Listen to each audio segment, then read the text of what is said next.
राष्ट्रपति द्रौपदी मुर्मू ने सोमवार को राष्ट्रपति भवन में 2 दिवसीय विजिटर्स कॉन्फ्रेंस 2024-25 का उद्घाटन किया। इस सम्मेलन में भारत के 184 केंद्रीय उच्च शिक्षा संस्थानों के प्रमुख शामिल हुए। राष्ट्रपति ने अपने उद्घाटन भाषण में शिक्षा और शोध के महत्व को रेखांकित किया। उन्होंने कहा कि किसी भी देश का विकास उसकी शिक्षा प्रणाली की गुणवत्ता पर निर्भर करता है। साथ ही उन्होंने उच्च शिक्षा संस्थानों के प्रमुखों से आग्रह किया कि वे भारत को ज्ञान अर्थव्यवस्था का केंद्र बनाने में अपनी भूमिका निभाएं। उन्होंने ये भी बताया कि सरकार ने राष्ट्रीय अनुसंधान कोष की स्थापना की है, जिससे शोध को प्रोत्साहन मिलेगा।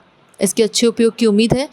राष्ट्रपति ने यह भी कहा कि भारत को वैश्विक ज्ञान महाशक्ति बनाना हमारा लक्ष्य है और इसके लिए ज़रूरी है कि हमारे शोध और आविष्कार विश्व स्तर पर पहचाने जाएं। इसके अलावा उन्होंने उच्च शिक्षा में सामाजिक समावेश और संवेदनशीलता को भी अहम बताया और शिक्षकों से आग्रह किया कि वे छात्रों को मानसिक रूप से मजबूत बनाने और उन्हें प्रेरित करने के लिए काम करें।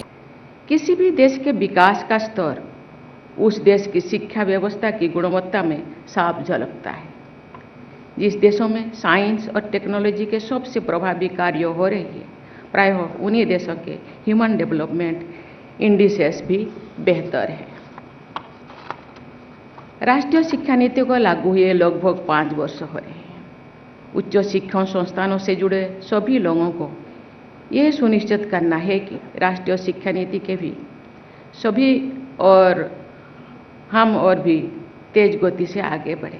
भारत को नॉलेज इकोनॉमी के महत्वपूर्ण केंद्रों के रूप में स्थापित करने का लक्ष्य प्राप्त करने में आप सबके निर्णायक भूमिका है।